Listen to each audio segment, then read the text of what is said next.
괴담 진실을 알려주마 싶고 17일 공개합니다. 놀이공원 모모 괴담의 진실. 어린 시절 가족과 함께 혹은 친구들과 함께 누구나 한 번쯤은 가봤을 놀이공원. 그중에 에이랜드에 얽힌 섬뜩한 괴담을 아십니까? 초점 없이 쳐다보는 눈들이 왠지 모르게 소름 돋았어요. 여기 무서워. 이거 무서워. 어딘데?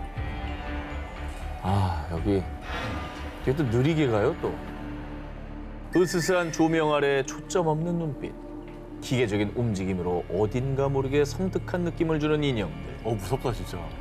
수백 개에 달하는 인형에 얽히는 소름 끼치는 괴담. 저러고 있는데 갑자기 쟤네들이 나를 딱 쳐다보면 얼마나 무서울까? 요즘 거 말고 있잖아요. 옛날 유원지 있죠.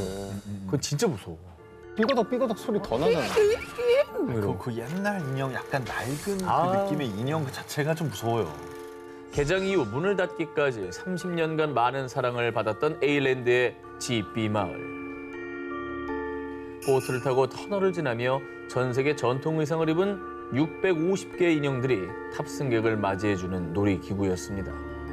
밀폐되고 어두운 공간에 한층 공포를 더해주는 인형과의 만남에 인형이 소름 돋게 웃고 있었어요. 일하던 알바생들인데요, 물 안에서 잘린 손가락이 나왔대요. 이런 흉흉한 괴담들이 떠돌았습니다. 그 중에서도 가장 유명한 괴담. 글쎄, 그걸 다 사람 머리카락으로 만든 거래. 어느 날부턴가 수백 개에 달하는 인형들이 모두 사람의 머리카락으로 만들어졌다는 소름 끼치는 괴담이 퍼지기 시작했습니다. 헐. 심지어 죽은 사람들의 머리카락을 모아 인형을 만들었다는 꼬리에 꼬리를 무는 흉흉한 소문들까지 이어졌는데요. 인모가 그 안에 무슨 사연이 있었을지 모르잖아. 그렇지. 뭐가 막 더해진다고 이게 그렇지, 소리가. 그렇지. 출처도 실체도 불분명한 지삐마을 인모 괴담. 이에 에일랜드 관계자는요. 지피 마을에 있던 수백 개의 인형들은 인모로 만든 게 아닙니다. 모두 소문일 뿐이에요.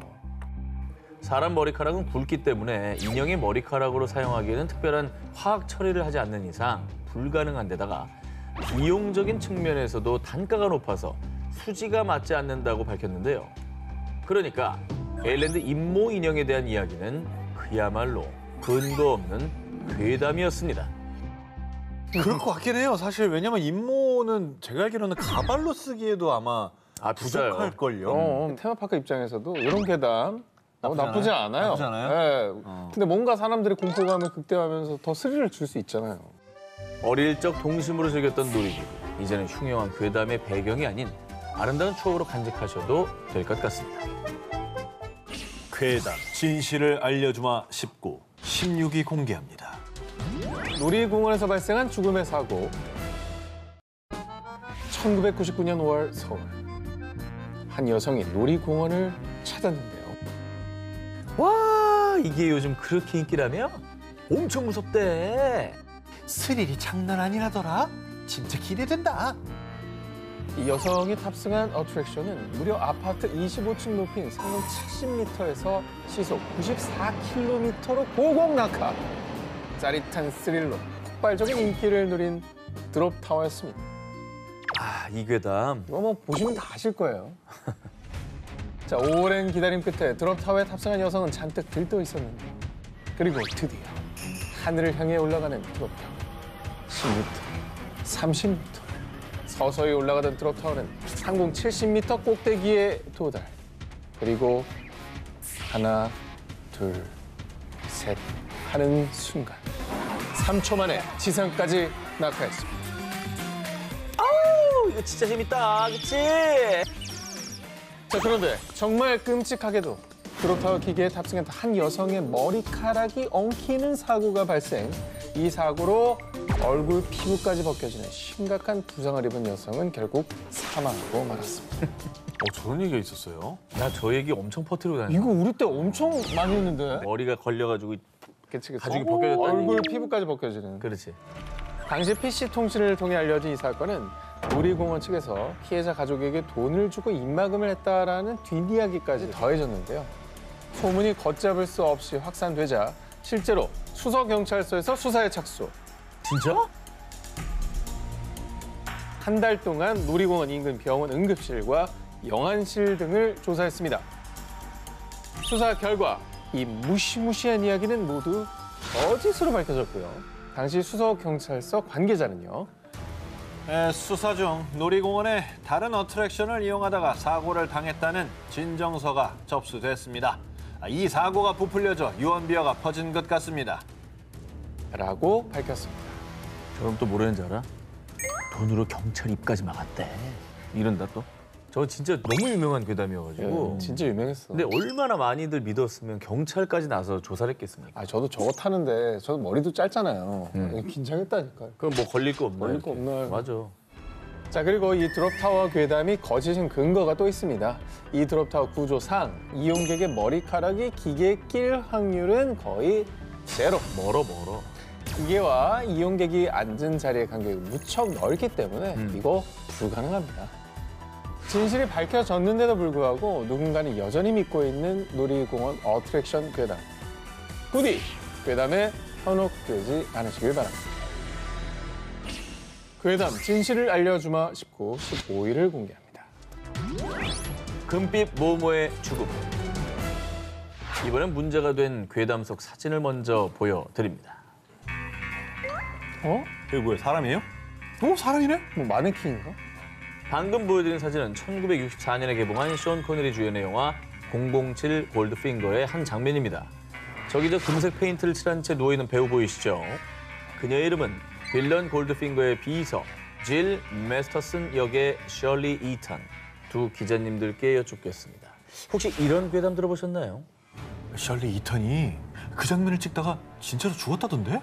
그래서 안 보이는 거래.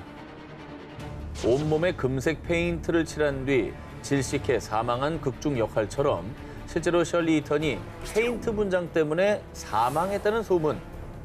오, 그런 게 있었어? 이 영화가 개봉한 지 60여 년이 된 지금까지도 많은 분들이 이 괴담을 믿고 있다고 합니다. 페인트를 분장했다고 사망해? 영화 팬들이 믿어 의심치 않는 이 괴담. 제가 한번 알아보겠습니다.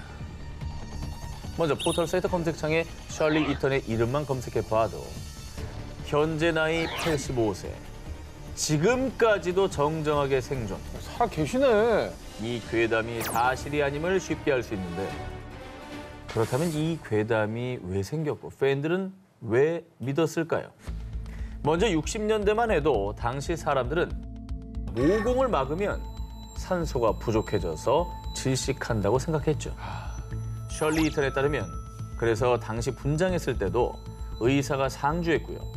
대부분은 칠하지 않았다고 합니다. 배로 숨쉬라고.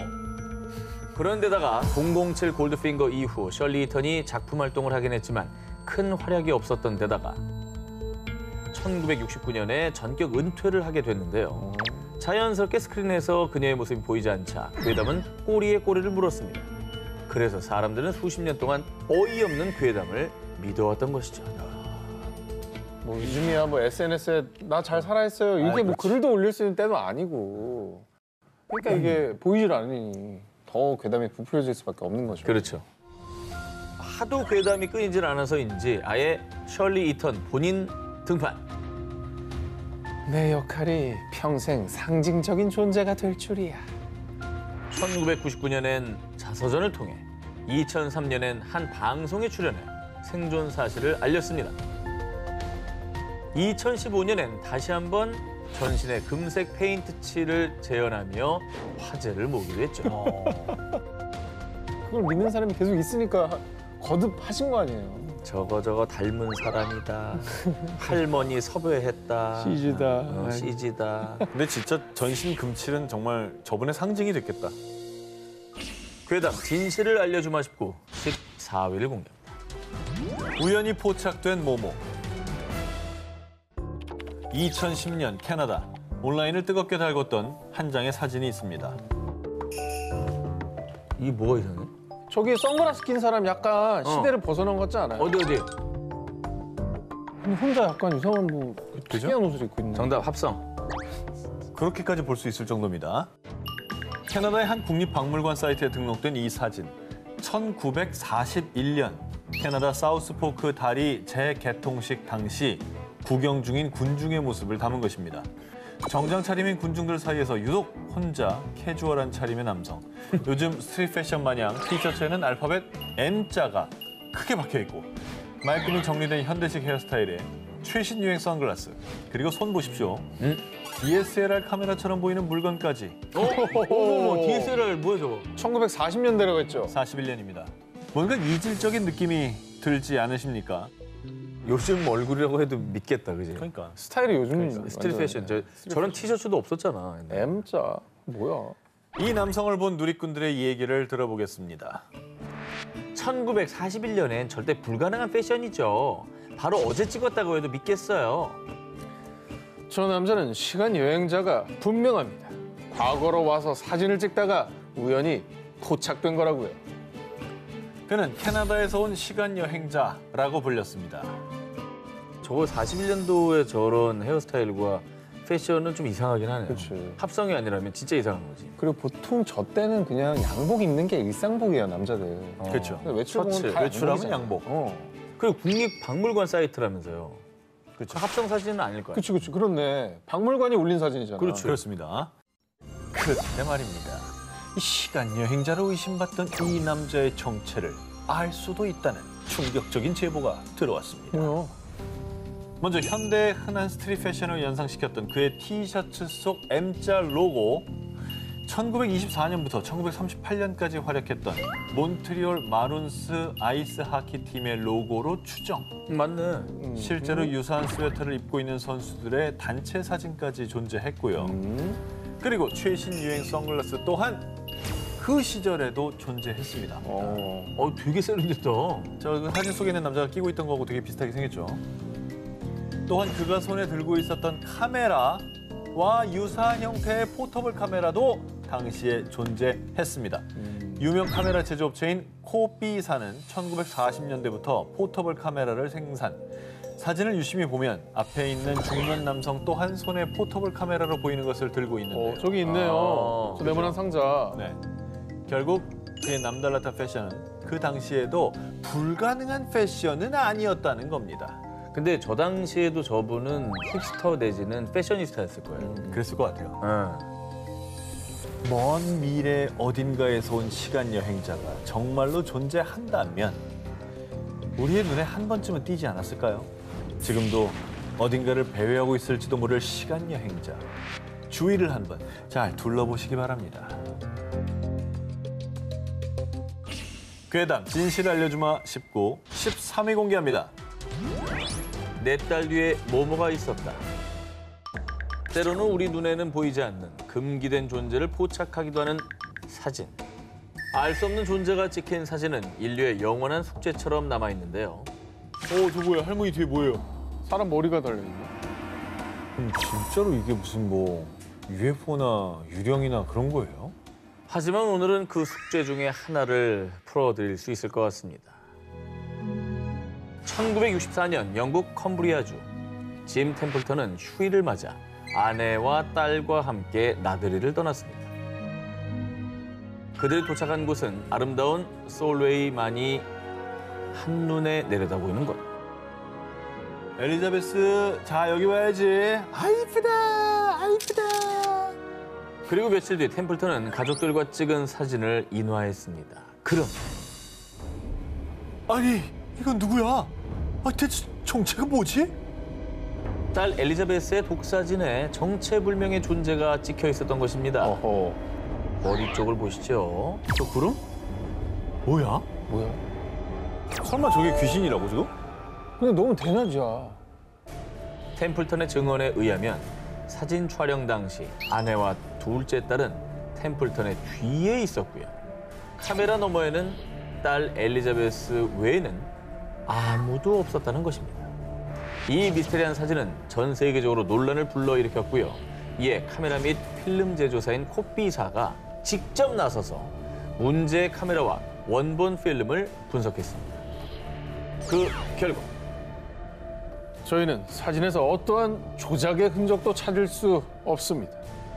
실루엣의 정체는 결국 미스터리에 빠졌고요. 문제의 이 사진은 신령 사진, 우주인 사진의 대명사가 되어 수십 년간 각종 괴담을 낳았습니다. 그렇다면은 정말로 유령이나 아니면 뭐 우주인이나 어허. 그런 상상을 할 수밖에 없겠는데요? 그런데 말입니다. 우리는 UFO 관련 저서를 쓴 클라크 박사로부터 뜻밖의 이야기를 들을 수 있었습니다. 사진의 밝기를 낮춰보면요. 우주인의 모습이 더욱 또렷이 보이는데요. 하얀색 우주복이 아닌 파란색 옷을 입고 있지요. 그러네요. 문제 그날 아내 애니 템플턴은 이처럼 파란색 원피스를 입고 있었습니다. 어허. 아내는 뒤에 있었다 그랬잖아요. 클라크 박사의 주장은 이랬습니다. 비밀은 바로 카메라의 뷰파인더인데요. 당시 템플턴의 카메라는 뷰파인더로 볼 때 전체 장면의 약 70%만 보이도록 설계돼 있었는데요. 그 때문에 딸 뒤에 있었던 아내의 모습을 템플턴이 보지 못했다는 것입니다. 아. 즉, 딸 뒤에 있던 아내의 모습이 과다 노출 현상으로 인해 마치 하얀색처럼 밝게 나왔을 뿐이라는 것이지. 아, 저게 등이었구나, 엄마의. 야, 어떻게 저렇게 기가 막히게 구도가 잡혔냐. 많은 사람들의 등골을 서늘하게 하는 괴담. 사실 그 진실의 이면은 이처럼 생각보다 간단할지도 모르겠습니다.